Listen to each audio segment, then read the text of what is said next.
अस्सलाम वालेकुम, मैं काशिफ तुर्क। देखें, जैसे एक गुलाब का फूल होता है या चमेली का फूल होता है या खुशबू वाले जो भी फूल होते हैं, उनकी जो खुशबू है एक मुकर्ररा जो टाइम होता है, एक वक्त होता है, उस तक उसकी खुशबू महदूद रहती है। तो वो आप खुशबू लेते हैं, उसके बाद क्या होता है कि वो फूल जो है वो सूखना शुरू हो जाता है और उसकी खुशबू भी जो है वो ख़त्म हो जाती है। देखें, इंसान की भी अपनी एक खुशबू होती है। वो उसकी जो खुशबू होती है वो इसका किरदार होता है, उसका अखलाक होता है, उसका काम होता है, उसके जो वो भलाई के काम करता है या और जो भी वो लोगों की खिदमत करता है या अपने मुल्क के लिए जो भी वो काम करता है, ये सब इंसान की खुशबू होते हैं।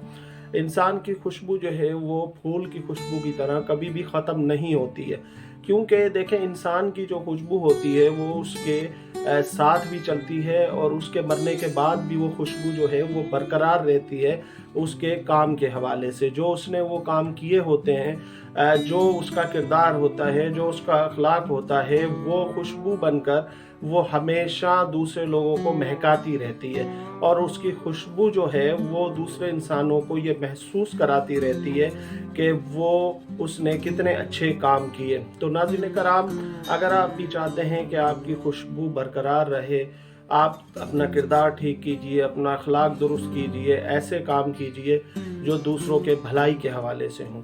आप जब दूसरों की भलाई के हवाले से काम करेंगे तो आपका भला जो है वो खुद ब खुद हो जाएगा। शुक्रिया। अल्लाह हाफ़िज़।